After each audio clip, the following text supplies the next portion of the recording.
제가 그 전차에 경례를 하게 될 줄은 죽어도 몰랐습니다. 한국산 전차가 나토의 기준을 바꾸고 폴란드가 독일도 자국 기업도 버리고 한국을 택했다는 그 사실 앞에서 저는 무너졌습니다. 하지만 결국 그 선택이 옳았습니다. 지금 유럽 전선을 누비는 건 바로 그 한국 전차이며 저는 이제 그 기술의 가치를 세계에 알리는 사람이 되었습니다. 한국 전차 앞에서 신념까지 바꾼 한 남자의 이야기. 지금 시작합니다.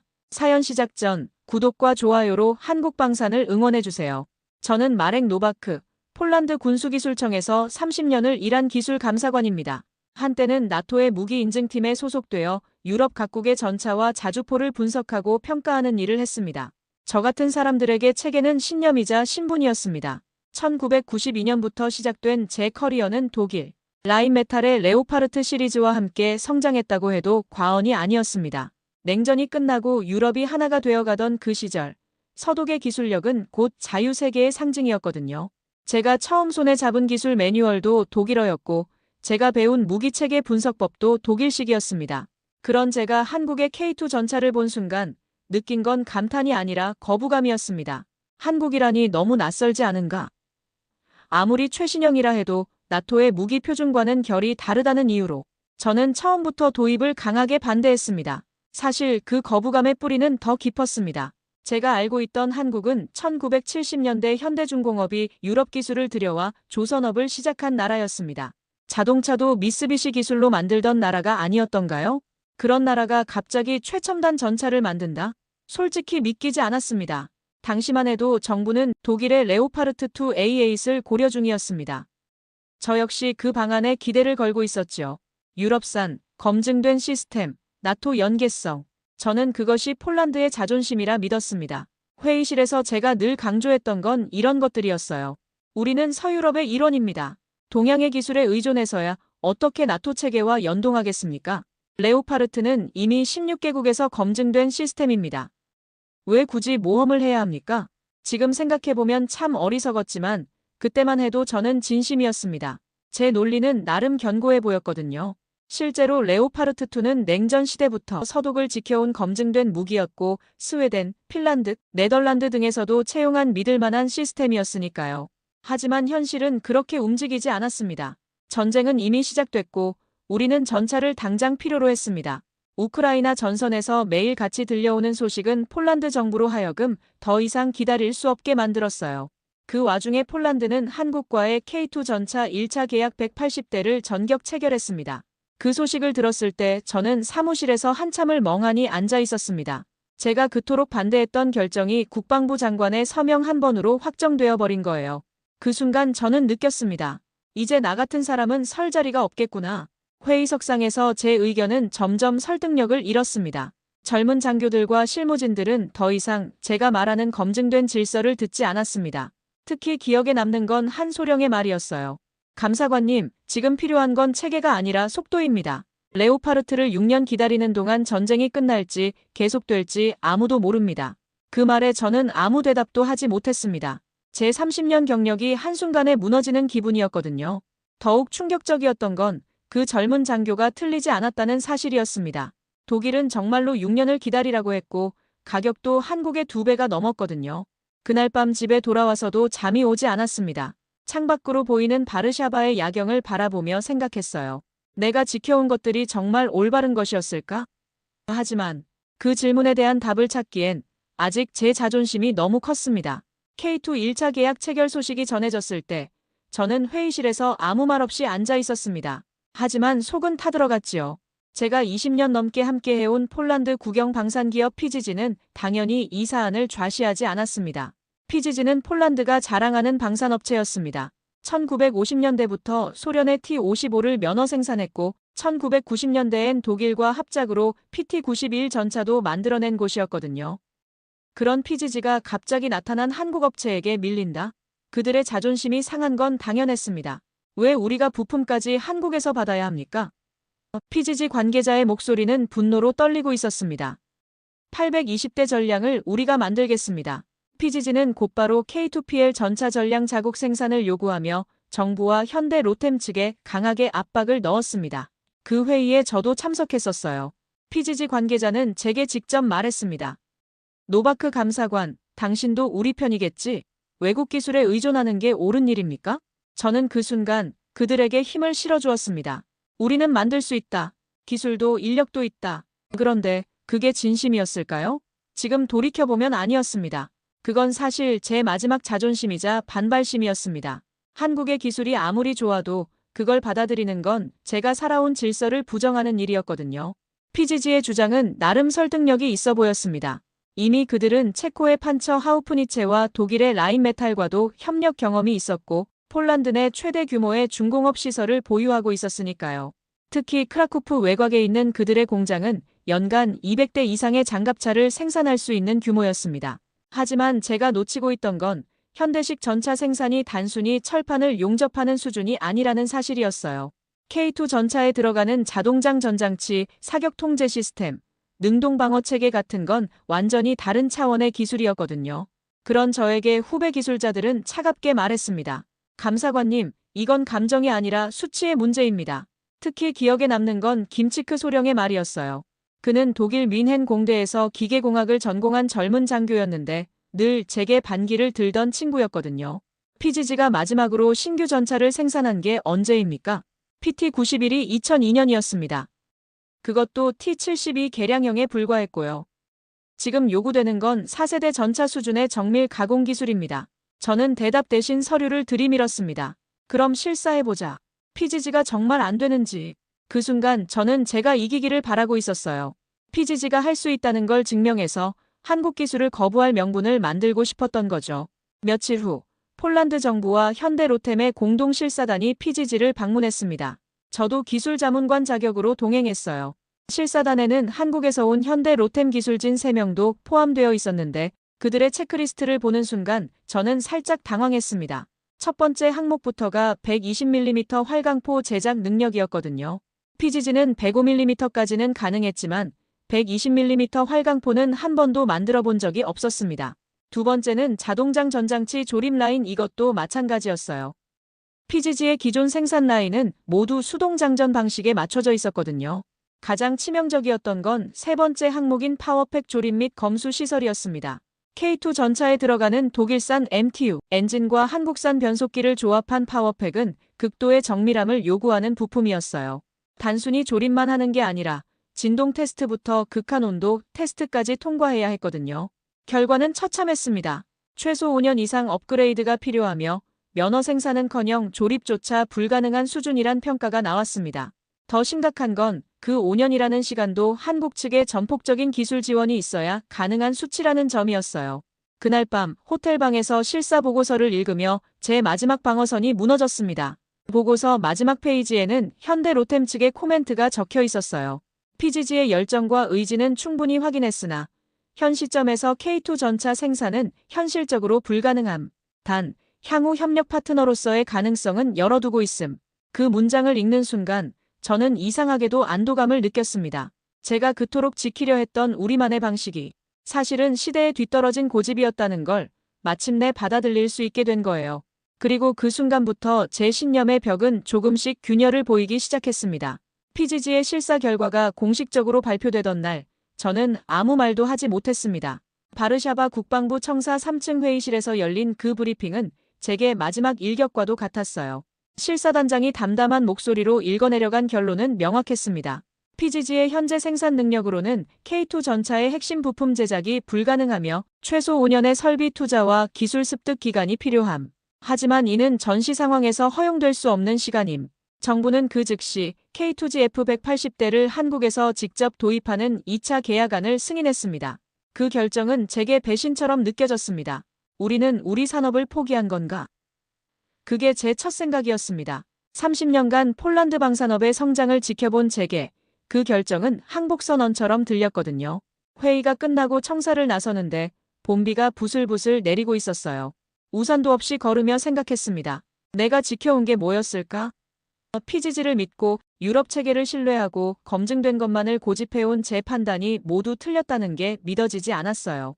그날 저녁 후배 장교 하나가 저를 찾아왔습니다. 늘 저에게 반기를 들던 하지만 누구보다 성실한 기술 담당 소령 파벨 김치크였어요. 그는 제 아파트 현관 앞에서 기다리고 있었는데 손에는 두꺼운 서류 뭉치를 들고 있었습니다. 감사관님, 잠시 시간 내주실 수 있을까요? 그의 목소리에는 평소와 다른 진지함이 있었어요. 거실로 들어온 그는 조용히 서류 뭉치를 테이블 위에 내려놓으며 말했습니다. 감사관님, 이게 200억짜리 K2GF 구성입니다. 단순히 전차 한 대 가격이 아니라 훈련 체계, 부품, 군수 지원, 배송 포함된 풀 패키지입니다. 서류를 넘기며 그는 자세히 설명해 주었어요. K2GF 한 대당 가격 200억 원에는 전차 본체뿐만 아니라 시뮬레이터 훈련 시설, 5년간의 부품 공급 보장, 현지 정비 교육, 심지어 폴란드까지의 운송비까지 모든 게 포함되어 있다는 거였습니다. 그리고 그는 이어 말했습니다. 이걸 독일은 470억에 팔고 6년을 기다리라고 합니다. 더 충격적인 건 그 470억에도 훈련 시설이나 부품 공급은 별도라는 점입니다. 저는 할 말을 잃었습니다. 레오파르트 2 A8의 공급 구조가 복잡해졌다는 건 저도 알고 있었거든요. 독일 본사에서 포탑을 만들고 스페인에서 차체를 제작하고 포르투갈에서 최종 조립을 하는 다단계 구조. 그 와중에 한 군데라도 납품이 지연되면 전체 라인이 멈춰버린다는 사실도 알고 있었죠. 감사관님, 스웨덴이 레오파르트 2 A8을 44대 주문했는데 아직도 기다리고 있습니다. 2019년에 계약했는데 2025년에야 첫 번째 배치가 올 예정이에요. 6년을 기다린 거죠. 파벨이 보여준 다음 자료는 더욱 충격적이었습니다.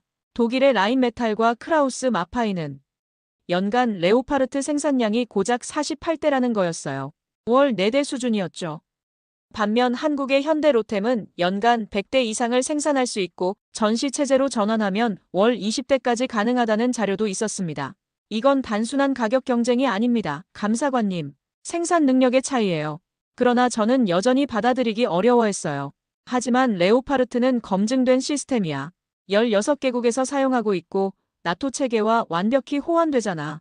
파벨은 잠시 망설이더니 마지막 서류를 꺼냈습니다. 감사관님, 이건 우크라이나 전선에서 온 보고서입니다. 그 서류에는 충격적인 내용이 적혀 있었어요. 우크라이나에 지원된 레오파르트이들이 러시아의 대전차 미사일에 속수무책으로 당하고 있다는 내용이었거든요. 검증됐다는 레오파르트도 현대전에서는 한계를 보이고 있습니다. 반면 K2는 능동방어 시스템부터 차세대 장갑 기술까지 21세기 위협에 맞춰 설계된 전차예요. 그 순간 저는 제가 얼마나 과거에 매여 있었는지 깨달았습니다. 냉전 시대의 성공 경험에 사로잡혀 변화하는 현실을 보지 못했던 거예요. 파벨이 말을 이었습니다. 감사관님이 그토록 신뢰하는 독일 체계도 이미 한계를 드러내고 있습니다. 라인메탈은 지금 인력 부족으로 생산량을 늘리지 못하고 있고 크라우스 마파이는 부품 조달에만 1년 이상 걸린다고 합니다. 저는 오랫동안 침묵했습니다. 창밖으로 보이는 바르샤바 시내의 불빛들이 흐릿하게 번져 보였어요. 마침내 저는 입을 열었습니다. 왜 그렇게까지 한국을 거부하셨습니까? 파벨의 질문은 직설적이었어요. 그 질문 앞에서 저는 오랜 시간 버텨온 확신이 사실은 자기 합리화였다는 걸 처음으로 깨달았습니다. 아마도 제가 배운 체계가 무너지는 게 두려웠나 봅니다. 그날 밤 저는 처음으로 솔직하게 인정했어요. 한국을 거부한 건 기술적 판단이 아니라 제 기득권과 익숙함을 지키려는 방어기제였다는 걸 말이죠. 파벨이 돌아간 후 저는 한참 동안 그 서류들을 다시 읽어보았습니다. 숫자는 거짓말을 하지 않았어요. 한국의 K2는 더 빠르고 더 저렴하고 더 현대적이었습니다. 그리고 무엇보다 지금 당장 우리가 필요로 하는 바로 그 전차였어요. 그날 밤을 기점으로 제 마음속 어딘가에서 작은 변화가 시작되었습니다. 며칠 후 저는 폴란드 국방부 자문단의 일원 자격으로 한국 현대로템 생산시설을 방문하게 되었습니다. 솔직히 말씀드리면 저는 여전히 그곳에서 제 주장을 뒷받침할 결함 하나쯤은 발견하길 기대하고 있었습니다. 아시아의 공장이 유럽 수준일 리 없다는 편견이 아직 남아 있었거든요.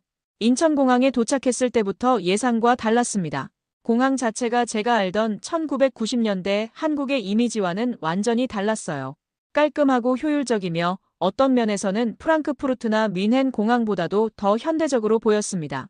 현대로템 측에서 나온 안내 직원은 유창한 영어로 일정을 설명해 주었고 준비된 자료의 완성도도 상당했어요.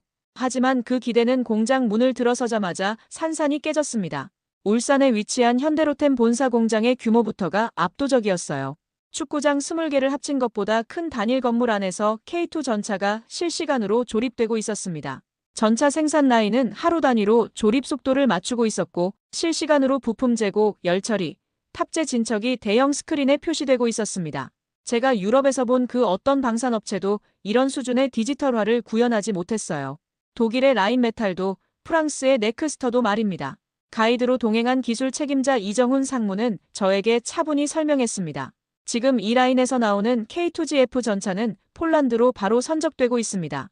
2022년부터 시작된 1차 계약 180대 중 133대가 이미 도착했고 올 연말까지 전량 납품 완료 예정입니다. 그 말을 들으며 저는 독일 상황을 떠올렸어요. 스웨덴이 주문한 레오파르트2 A8은 아직도 44대 중 절반도 납품되지 않았거든요. 3년이 지났는데도 말이죠. 반면 한국은 계약 후 18개월 만에 70% 이상을 납품했습니다. 이 상무는 제게 생산 라인을 직접 보여주었습니다. 폴란드향 K2GF는 여기서 최종 검수를 받습니다. 거대한 테스트베드에서 완성된 전차가 각종 시험을 받고 있었어요. 자주포 사격 시뮬레이션, 기동성 테스트, 통신 장비 점검까지. 모든 과정이 자동화되어 있었고 불량품이 발견되면 즉시 해당 공정으로 되돌려보내는 시스템이었습니다. 한 대를 완성하는데 얼마나 걸립니까? 제 질문에 이 상무는 미소를 지으며 답했습니다. 순수 조립 시간은 72시간입니다. 하지만 부품 조달부터 최종 검수까지 포함하면 약 2주 정도 소요됩니다. 2주. 독일에서는 한 대 완성하는데 3개월이 걸린다고 했는데 한국은 2주면 된다는 거였어요.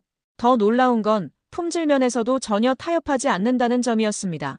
그는 이어 K2 전차 기반으로 확장된 공병 전차, 구조 전차의 모형을 보여주며 말했습니다. 이 차체는 단순 전차가 아닙니다. 폴란드가 요구한 모든 계열화가 가능하도록 설계돼 있습니다. 모형들을 보며 저는 감탄하지 않을 수 없었어요. K2의 기본 차체를 활용해서 다목적 공병 차량, 교량, 설치 차량, 장갑 구급차, 심지어 이동식 지휘소까지 만들 수 있다는 거였거든요. 이건 단순한 전차 판매가 아니라 완전한 기계화 부대 체계를 통째로 수출하는 개념이었습니다. 레오파르트도 이런 계열화가 가능합니까? 제 질문에 이 상무는 고개를 저었습니다. 레오파르트2의 계열화는 각각 다른 업체에서 담당합니다. 독일이 전차, 네덜란드가 공병 차량, 스위스가 교량 차량 이런 식이죠. 하지만 저희는 모든 계열을 한 곳에서 통합 생산합니다. 그 말을 듣는 순간 제 안에 있던 마지막 벽이 무너졌습니다. 이건 단지 기계의 문제가 아니구나. 이들은 이미 미래의 군대 시스템을 설계하고 있는 거야. 공장 투어가 끝나고 회의실에서 브리핑을 받는데 더욱 놀라운 사실들을 알게 되었어요. 현대로템은 이미 터키, 이집트, 인도 등과 기술 이전 계약을 맺고 있었고 각국의 요구사항에 맞춰 K2를 커스터마이징하는 능력도 갖추고 있었습니다. 폴란드향 K2PL의 경우 추가로 요구하신 북유럽 기후 대응 시스템과 나토 통신, 규격 호환성을 모두 반영했습니다. 이 상무의 설명을 들으며 저는 깨달았어요. 이들은 단순히 기성품을 파는 게 아니라 고객의 요구에 맞춘 맞춤형 솔루션을 제공하고 있다는 걸 말이죠. 브리핑 자료 중에는 충격적인 내용도 있었습니다. 현대로템은 K2 생산 경험을 바탕으로 이미 차세대 전차 K3 개발에 착수했다는 거였어요. 무인 포탑, AI 기반 사격 통제 시스템, 하이브리드 엔진까지. 독일이 아직도 디젤 엔진에 매달려 있을 때 한국은 이미 다음 세대를 준비하고 있었습니다. 유럽 업체들과 기술 격차는 어느 정도라고 보십니까? 제 질문에 이 상무는 잠시 생각하더니 신중하게 답했습니다. 기술 자체의 격차보다는 적용 속도의 차이가 더 크다고 봅니다. 저희는 새로운 기술을 실전에 빠르게 적용하는 데 집중하고 있어요. 그리고 저는 처음으로 우리가 지켜야 할 체계가 결코 변하지 말아야 할 것은 아니라는 걸 깨달았습니다. 진짜 체계란 시대와 함께 움직이는 구조였던 것이지요. 한국이 보여준 건 기술의 우수성이 아니라 변화에 빠르게 적응하는 시스템의 힘이었어요. 공장을 나서며 저는 동행한 폴란드 대표단 동료에게 말했습니다. 우리가 잘못 생각했습니다. 이들은 우리를 따라잡은 게 아니라 이미 앞서가고 있었어요. 그날 밤 호텔에서 저는 처음으로 한국에 대한 제 편견이 얼마나 뿌리 깊었는지 반성했습니다. 그리고 동시에 이런 변화를 받아들이는 것이 우리에게 얼마나 중요한지도 깨달았어요. 폴란드로 돌아오는 비행기 안에서 저는 그동안의 시간을 떠올렸습니다. 체계에 기대어 살아왔던 제 인생, 그 체계가 흔들릴 때 얼마나 쉽게 제가 사람들을 탓했는지를요. 창밖으로 보이는 구름 위의 풍경을 바라보며 저는 제 자신에게 솔직해지기로 결심했습니다. 한국에서 본 현실은 명확했어요. 현대로템의 생산 능력, 기술 수준, 그리고 무엇보다 고객의 요구에 맞춘 유연성까지 모든 면에서 제가 신뢰해왔던 유럽 체계를 앞서가고 있었습니다. 더 이상 아시아 기술은 모방일 뿐이라는 편견으로 현실을 외면할 수는 없었어요. 바르샤바 쇼팽 공항에 도착했을 때 제게는 이미 여러 통의 메시지가 와 있었습니다. 국방부에서 긴급회의 소집 통보였어요. K2 2차 계약에 대한 최종 결정을 내려야 한다는 내용이었습니다.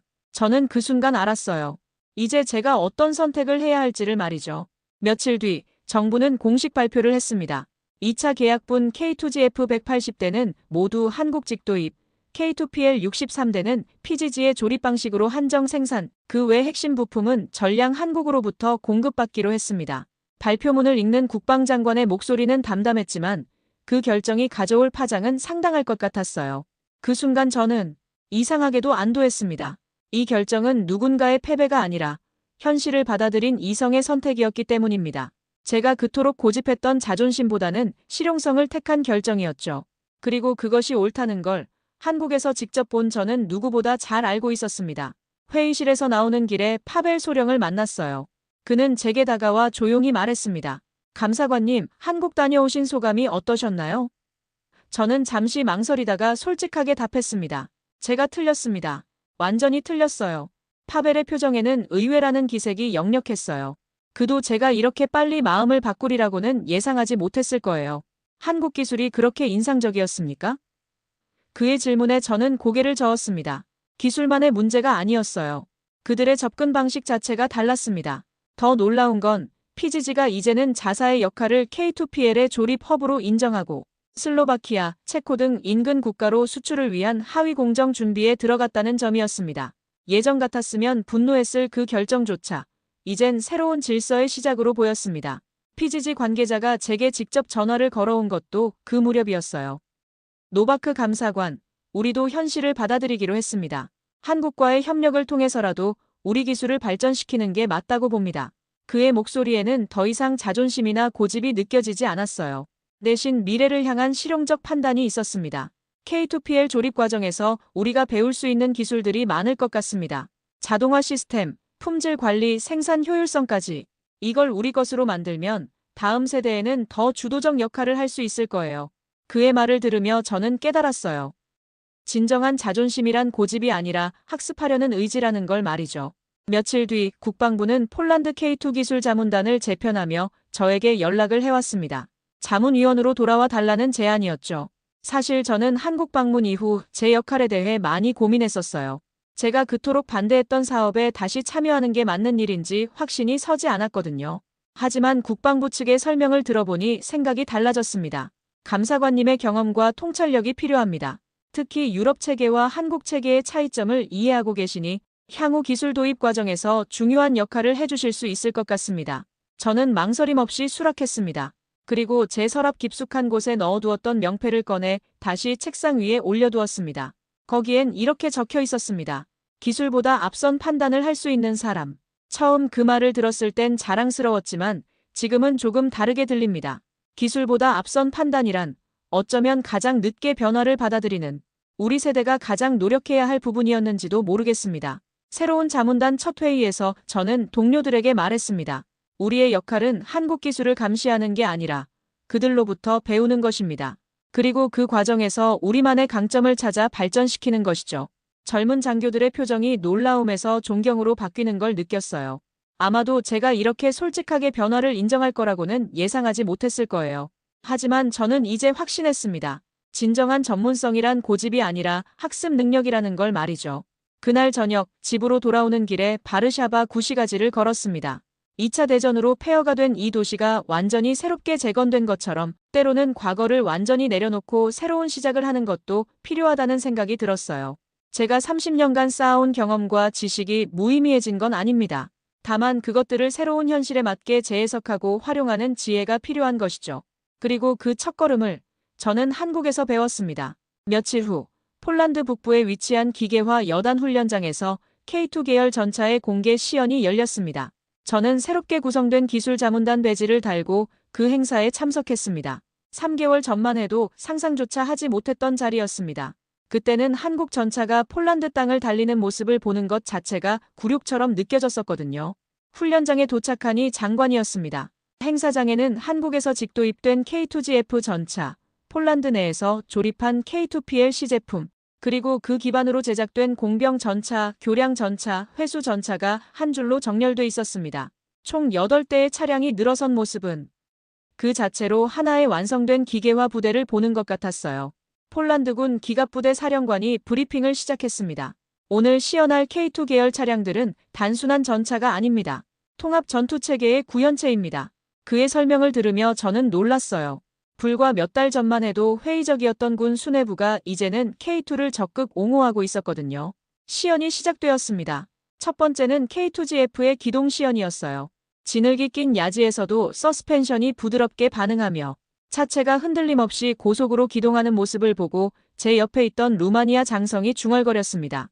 이건 전차가 아니라 하나의 시스템이군. 그 말은 정확했습니다. K2GF가 주포를 발사하는 동안 공병 전차는 참호를 파고 있었고 교량 전차는 가상의 강을 건널 교량을 설치하고 있었습니다. 회수 전차는 고장난 차량을 신속하게 견인하는 시연을 보여주었어요. 모든 차량이 같은 무전 주파수로 연결되어 실시간으로 정보를 공유하고 있었습니다. 레오파르트로는 이런 통합 운용이 가능합니까? 체코에서 온 국방 차관이 제게 질문했어요. 저는 솔직하게 답할 수밖에 없었습니다. 불가능합니다. 레오파르트 계열은 각각 다른 업체에서 제작되어 통신 규격부터 다르거든요. 두 번째 시연은 더욱 인상적이었습니다. K2PL이 자동장 전장치를 이용해 분당 10발의 연사를 보여주었어요. 동시에 능동방어 시스템이 날아오는 대전차 미사일 모형을 요격하는 모습도 시연했습니다. 관람석에서 탄성이 터져나왔어요. 가장 놀라운 건 야간 시연이었습니다.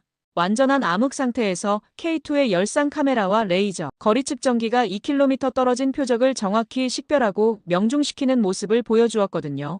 독일의 레오파르트 H에도 비슷한 장비가 있지만 정확도와 반응 속도, 면에서 확연한 차이가 느껴졌습니다.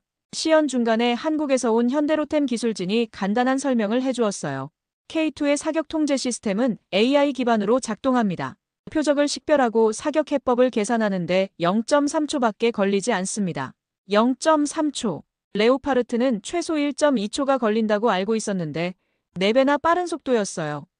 전차뿐 아니라 탄약, 군수 차량, 전술, 통신체계, 교량 설치 기술까지 이미 통합된 하나의 플랫폼으로 움직이고 있었기 때문입니다. 이건 단순한 무기체계가 아니라 21세기 전쟁 양상에 맞춘 완전히 새로운 개념의 기계화 부대였어요. 행사 말미, 저는 K2PL 기술 자문단 사무국장으로부터 한 서류를 전달받았습니다. 그건 K2PL 정식 양산평가서, 제 이름으로 서명해야 할 문서였습니다. 며칠 전까지만 해도 상상할 수 없었던 일이었죠. 서류를 받아든 저는 내용을 꼼꼼히 검토했습니다. K2PL은 폴란드군의 작전 요구사항을 모두 충족하며 나토 표준에도 완벽히 부합함, 양산 승인을 권장함, 기술적으로는 전혀 문제가 없었어요. 오히려 제가 예상했던 것보다 훨씬 우수한 성능을 보여주고 있었습니다. 서류를 들고 한참을 서 있던 저는 마침내 볼펜을 꺼내 들고 그동안 가장 아끼던 사인을 그 위에 남겼습니다. 제 서명이 그어지는 순간 지난 3개월간의 혼란과 갈등이 모두 정리되는 기분이었어요. 그 순간 관람석에서 들려오는 박수를 들으며 이게 단지 계약이 아니라 한국과 폴란드가 공동으로 만든 미래의 시작이라는 걸 실감하게 되었습니다. 박수 소리 속에서 저는 파벨 소령의 목소리를 들었어요.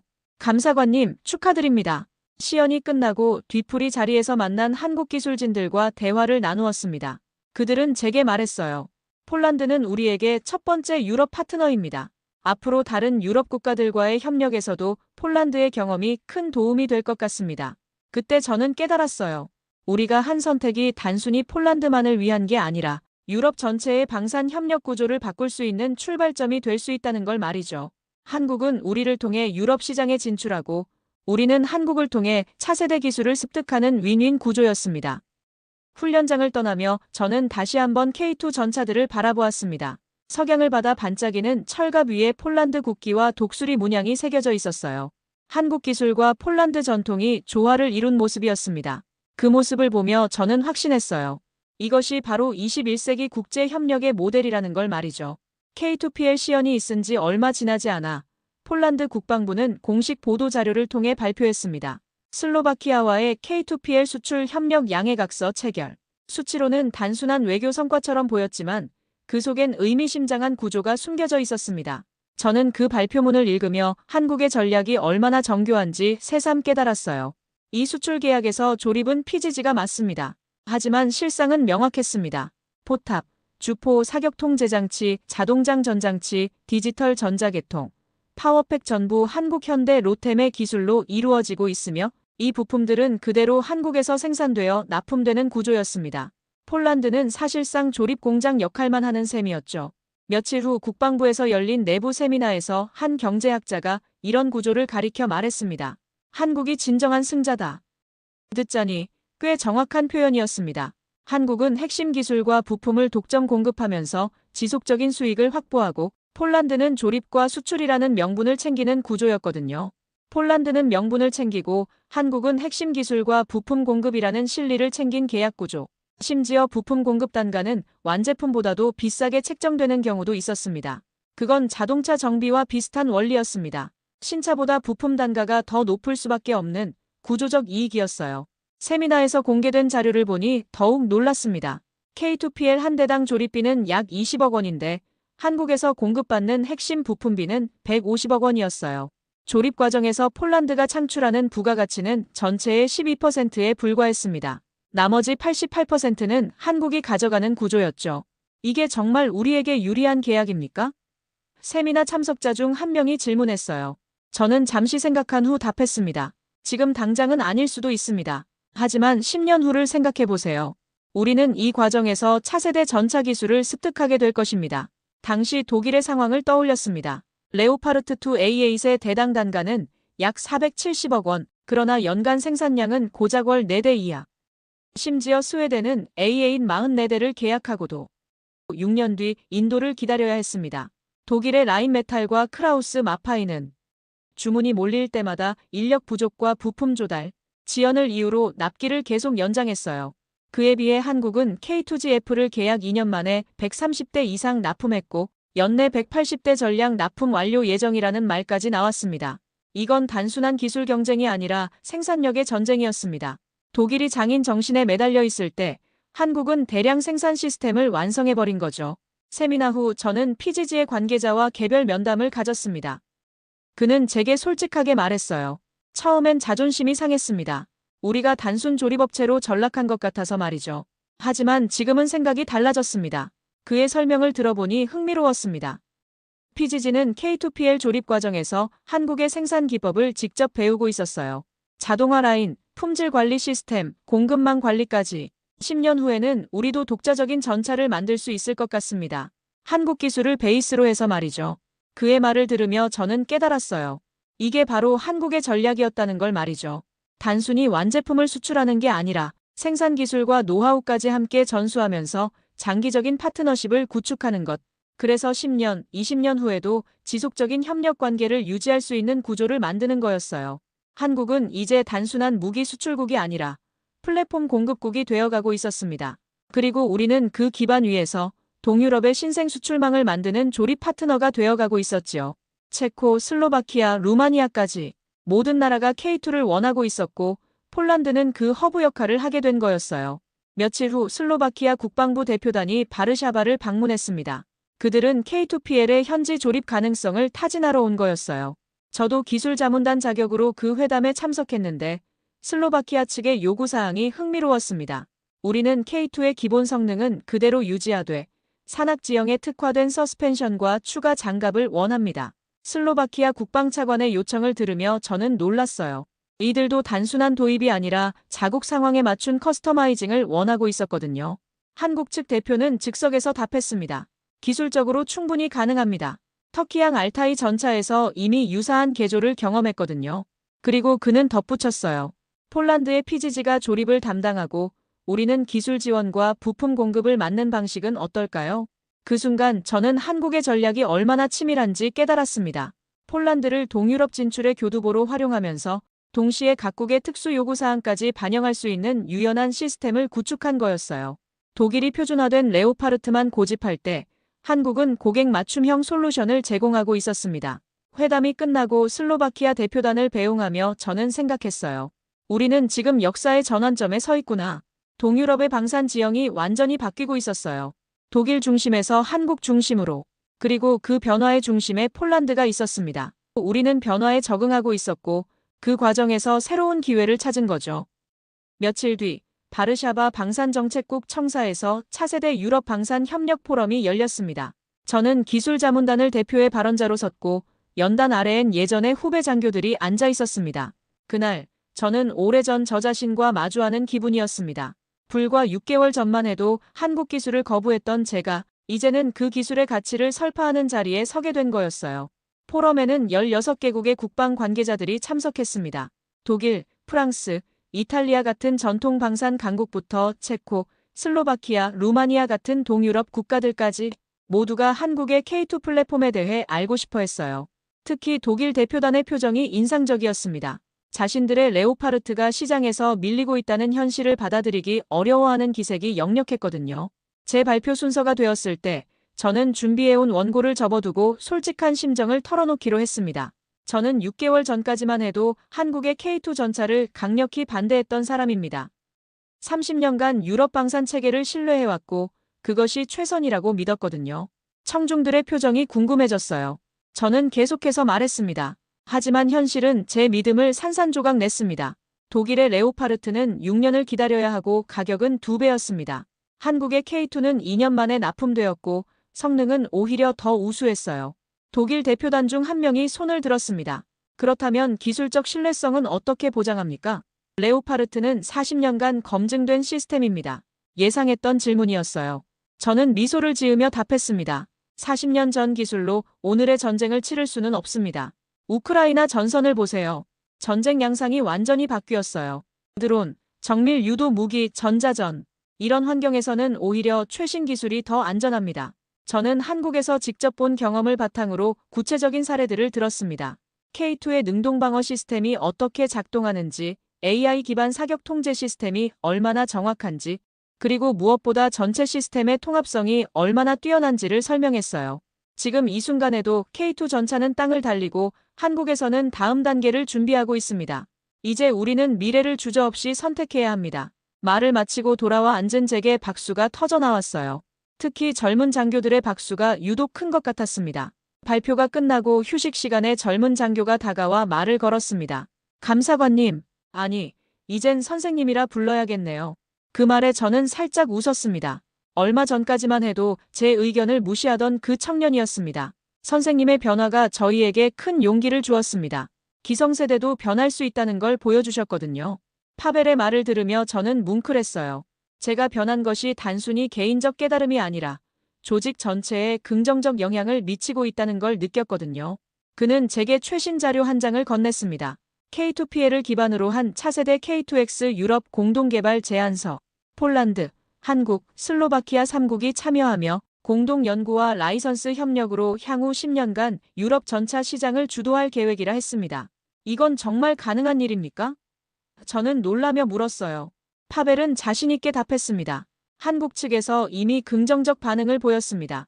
우리의 극지 운용 경험과 슬로바키아의 산악전, 노하우를 결합하면 유럽 특화형 전차를 만들 수 있다고 하더군요. 그 자료를 읽으며 저는 감탄하지 않을 수 없었어요. 한국은 단순히 기술을 파는 것이 아니라 각국의 특성을 살린 공동 개발 파트너십을 제안하고 있었거든요. 이건 독일이 절대 할 수 없는 방식이었어요. 독일은 자신들의 표준을 강요할 뿐 고객의 요구에 맞춘 공동 개발은 하지 않았거든요. 한때 저는 국산 전차가 레오파르트를 대체하리라 상상하지 못했습니다. 그러나 지금은 한국과 손잡은 선택이 결국 모두를 살리는 길이란 걸 압니다. 기술 종속이 아니라 기술 협력, 그것이 21세기 방산업의 새로운 패러다임이었어요. 포럼 마지막 세션에서 저는 다시 한번 마이크를 잡았습니다. 저는 오늘 여러분께 제안하고 싶습니다. 과거의 성공에 안주하지 말고 미래의 가능성을 열어두자고 말입니다. 한국의 기술이 우리보다 앞서간다면 그들로부터 배우면 됩니다. 자존심보다는 실용성을, 관습보다는 혁신을 선택하자고 말입니다. 제 말이 끝나자 기립박수가 터져나왔어요. 특히 동유럽 국가 대표들의 반응이 뜨거웠습니다. 그들도 저와 같은 고민을 하고 있었던 거예요. 전통과 혁신 사이에서, 자존심과 현실 사이에서 선택의 기로에 서 있었던 거죠. 포럼이 끝나고 독일 대표단장이 저에게 다가왔습니다. 노바크 감사관, 솔직한 의견 감사합니다. 우리도 변화가 필요하다는 걸 인정합니다. 그의 말에서 독일도 위기감을 느끼고 있다는 걸 알 수 있었어요. 젊은 장교가 말했습니다. 감사관님이 그때 반대해 주셔서 다행이었습니다. 그 설득이 없었다면 이 방향도 없었을 테니까요. 그 순간 저는 내내 고집이라 생각했던 제 과거가 결국 변화로 가는 디딤돌이었음을 처음 받아들였습니다. 돌이켜보면 제 반대가 있었기에 더 철저한 검증 과정을 거칠 수 있었고 그 결과 더 확실한 선택을 할 수 있었던 것 같아요. 때로는 반대 의견도 필요한 법이니까요. 중요한 건 그 반대가 고집이 아니라 신중함에 기반해야 한다는 점이었어요. 그날 밤 집으로 돌아오며 저는 확신했습니다. 저는 이제 진정으로 미래의 편에 서 있다고 말이죠. 몇 달 후, 저는 슬로바키아 국경 인근에서 열린 K2PL 실전 배치 평가 훈련에 참관했습니다. 그곳은 러시아와의 전선을 대비한 전략 요충지로 나토 내 동부 방어선의 핵심 지점이었습니다. 겨울이 시작되는 11월이었는데 카르파티아 산맥의 차가운 바람이 훈련장을 휩쓸고 있었어요. 이런 혹독한 환경에서 K2PL이 어떤 성능을 보여줄지 궁금했습니다. 참관단에는 나토 동부사령부 관계자들뿐만 아니라 독일, 프랑스, 이탈리아의 방산업체 대표들도 포함되어 있었어요. 특히 독일 라인메탈의 기술이사가 직접 왔다는 것은 그들도 K2의 성능에 상당한 관심을 보이고 있다는 증거였습니다. 경쟁사의 제품을 직접 보러 올 정도라면 위기감이 상당할 것 같았어요. 흐릿한 새벽 K2PL 부대가 기동을 시작했습니다. 차량마다 폴란드산 위장 패턴이 도색되어 있었지만 그 속 심장부엔 한국 기술이 박동처럼 작동하고 있었습니다. 영하 15도의 추위 속에서도 엔진은 문제없이 시동이 걸렸고 얼어붙은 지면에서도 궤도가 미끄러지지 않았어요. 첫 번째 시나리오는 산악 기동이었습니다. 카르파티아 산맥의 험준한 지형을 넘나드는 K2PL의 모습은 장관이었어요. 산악 지형을 넘는 현가장치, 차체 하부에 깔린 눈을 깨고 나가는 추진력, 급경사면에서도 안정적인 자세 제어. 옆에 있던 독일 출신의 나토 장성조차 말했습니다. 우리도 이제 저런 속도를 따라가야 하오. 그는 말을 아꼈지만 그 한마디는 독일 중심 체계의 균열을 인정한 것이나 다름없었습니다. 레오파르트2도 산악기동이 가능하지만 K2PL만큼 부드럽고 빠르지는 못했거든요. 특히 능동형 현가장치가 지형에 맞춰 실시간으로 조정되는 모습은 기술적으로 한 세대 앞선 것 같았어요. 두 번째 시나리오는 야간 교전이었습니다. 완전한 암흑 상태에서 K2PL의 열상 카메라와 레이저, 거리 측정기가 3km 떨어진 표적을 정확히 식별하고 명중시키는 모습을 보여주었거든요. 더 놀라운 건 사격 후 즉시 진지를 이탈해 2차 사격 위치로 이동하는 속도였어요. 발사 이동 재장전 재사격까지 걸린 시간이 90초 미만이었습니다. 레오파르트는 이 과정에 최소 3분은 걸립니다. 독일 라인메탈 기술이사가 옆에서 중얼거리는 소리가 들렸어요. 그의 표정에서 충격을 읽을 수 있었습니다. 자신들이 자랑하던 기술이 한국에 뒤처지고 있다는 현실을 직면한 거죠. 가장 인상적이었던 건 다중 표적 동시 교전 시나리오였습니다.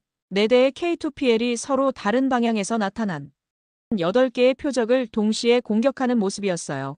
각 전차가 실시간으로 정보를 공유하며 표적을 분배하고 중복 공격을 피하면서 효율적으로 제거하는 과정이 마치 한 편의 영화를 보는 것 같았습니다. 이윽고 훈련을 마친 K2PL 부대가 복귀하자 각국 장성들이 차례로 차량 내부를 둘러봤습니다. 그중 슬로바키아 장군이 제게 다가와 이렇게 말했습니다. 기술을 사온 게 아니라 시간을 사온 기분입니다. 그 말이 정확했어요. 자체 개발로 이런 수준에 도달하려면 최소 20년은 걸렸을 텐데 한국과의 협력으로 그 시간을 단축한 거였으니까요. 훈련 참관 후 브리핑에서 폴란드군 기갑사령관이 발표한 자료가 흥미로웠습니다. K2PL 도입 이후 우리 기갑부대의 작전 효율성이 40% 향상되었습니다.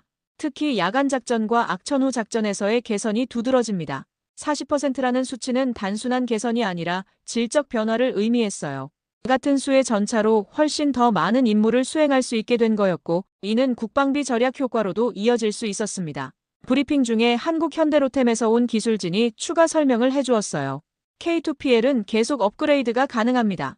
소프트웨어 업데이트를 통해 새로운 기능을 추가할 수 있고 하드웨어 모듈도 필요에 따라 교체할 수 있습니다. 이건 스마트폰과 비슷한 개념이었어요. 한번 사면 끝이 아니라 지속적으로 개선되는 시스템이었습니다. 레오파르트는 업그레이드 하려면 공장으로 가져가야 합니다. 최소 6개월은 걸리죠. 독일 관계자의 말을 들으며 저는 두 시스템의 철학적 차이를 느꼈어요. 독일은 완성품을 지향했고 한국은 진화 가능한 플랫폼을 지향했습니다. 훈련이 끝나고 각국 대표들과 만찬을 하는 자리에서 재미있는 대화를 나누었어요. 체코 국방차관이 말했습니다. 우리도 K2를 도입하려고 하는데 폴란드에서 조립할 수 있을까요? 이미 K2PL이 지역 허브 역할을 하기 시작한 거였어요. 슬로바키아, 루마니아, 심지어 발트 3국까지 모든 나라가 K2에 관심을 보이고 있었습니다. 그리고 그 중심에 폴란드가 있었어요. 한때 기술 수입국이었던 우리가 이제는 지역 내 기술 허브가 되어가고 있었습니다. 그날 저녁 저는 차량을 타고 훈련장을 벗어나며 언덕 위에 도열한 K2PL 전차들을 바라봤습니다. 그 철의 덩어리들이 지금은 국경을 지키는 사람 없는 외교관처럼 보였습니다. 한국의 기술과 폴란드의 의지가 결합되어 유럽의 안보를 책임지고 있는 거였어요. 바람은 차가웠지만 제 마음은 따뜻했습니다. 그 철만은 이제 우리 시대의 흐름을, 그리고 제가 늦게나마 따라잡은 진실을 말해주고 있었습니다. 변화를 두려워하지 않고 받아들일 때 우리는 더 강해질 수 있다는 진실을 말이죠. 몇 주 전 K2PL 전차가 나토 동부전선의 정규 편제에 공식 등록됐다는 소식을 들었습니다. 한때 저는 한국산 무기가 유럽의 표준이 될 날이 오리라고 꿈조차 꾸지 못했었습니다.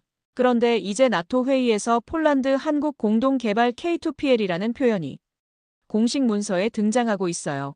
단순한 도입이 아니라 공동 개발 파트너로 인정받게 된 거였습니다. 그날 저는 평소보다 일찍 사무실에 나와 차 한 잔을 우려 책상 앞에 앉았습니다. 제 앞에는 한국방위산업청에서 날아온 한 통의 초청장이 놓여 있었지요. 차세대 K2 플랫폼 국제 공동개발 포럼, 이젠 저도 그 논의의 자문단으로 초대받게 된 것입니다. 1년 전만 해도 상상할 수 없었던 일이었어요. 초청장을 읽으며 저는 한국의 전략이 얼마나 장기적이고 체계적인지 새삼 깨달았습니다. 단순히 K2를 파는 것이 아니라 K2를 기반으로 한 글로벌 생태계를 구축하고 있었던 거예요. 폴란드는 유럽 진출의 교두보, 터키는 중동 진출의 거점, 인도는 남아시아 허브, 각 지역별로 전략적 파트너를 두고 기술 이전과 공동 개발을 통해 장기적 관계를 구축하는 방식이었습니다.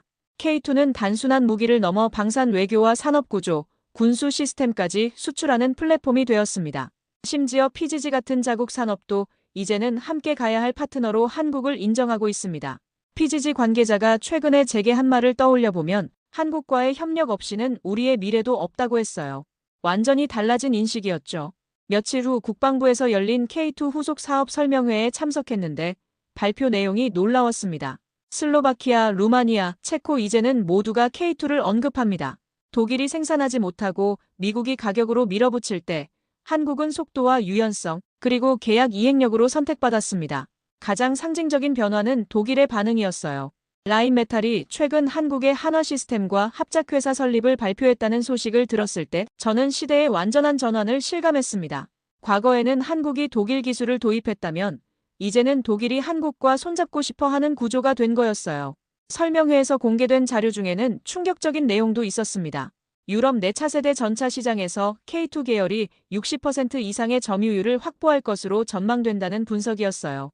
레오파르트의 점유율은 25%로 예상되었고 나머지는 미국과 프랑스가 나눠 가질 것으로 보였습니다. 한때 저는 이런 흐름이 단지 싸고 빠른 기술의 덕이라 여겼습니다.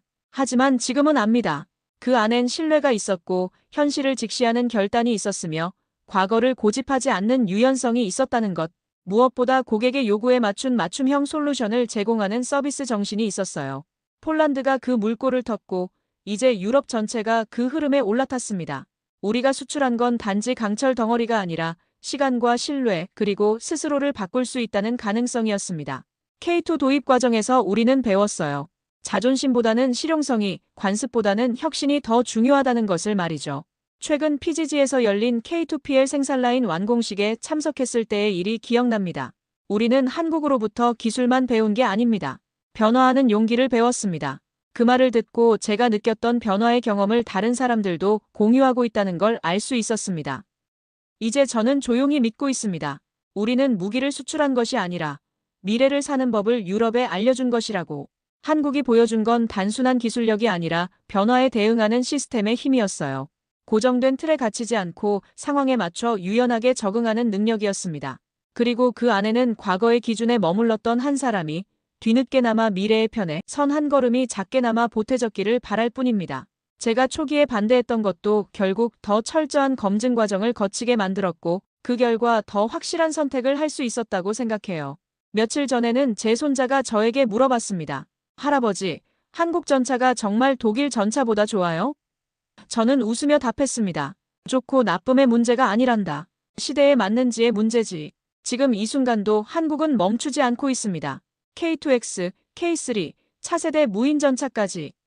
그들의 기술은 늘 현장을 향하고 있고 현실을 직시하는 힘이 기술을 앞서가고 있습니다. 최근 소식으로는 K2를 기반으로 한 무인 전차 개발에도 착수했다고 하더군요. 이미 다음 세대를 준비하고 있는 거예요. 솔직히 말해 부럽습니다. 한국이라는 나라가 그 기술력이 그리고 그 흔들림 없는 추진력이 말입니다. 특히 실패를 두려워하지 않고 계속 도전하는 정신이 인상적이에요. 독일이 완벽함을 추구하며 신중하게 움직일 때 한국은 80%의 완성도로 시작해서 실전에서 개선해 나가는 방식을 택합니다. 최근 한국 방문에서 만난 현대로템 임직원들과의 대화가 기억납니다. 폴란드는 우리에게 유럽 진출의 문을 열어준 첫 번째 파트너입니다. 앞으로도 계속 함께 성장하고 싶습니다. 그들의 말에서 진정성을 느꼈어요. 단순한 비즈니스가 아니라 진정한 파트너십을 원한다는 것을 말이죠. 이제는 확신할 수 있습니다.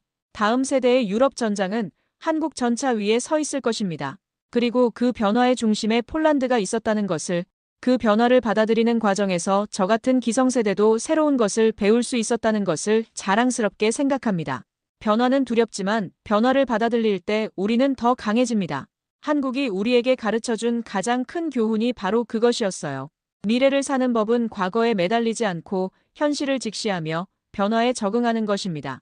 오늘 사연에 대한 여러분의 생각을 댓글로 남겨주세요. 감동문클에서는 여러분의 소중한 마음을 모아 사연 주인공들에게 전해드리고 있습니다. 여러분 주변에 감동적이거나 재미있는 실제 사연들을 제보받고 있으니 언제든 저희 공식 메일로 제보해주세요. 오늘 들려드린 사연에 공감하셨다면 구독과 좋아요 눌러주시고 주변 분들과도 공유해주세요. 여러분의 작은 관심과 응원이 더욱 좋은 콘텐츠를 만드는 데 큰 힘이 됩니다. 오늘도 여러분의 하루의 작은 즐거움이라도 되었기를 바라며 지금까지 감동문클이었습니다. 끝까지 시청해주셔서 감사합니다. 다음에 더 감동적인 사연으로 찾아뵙겠습니다.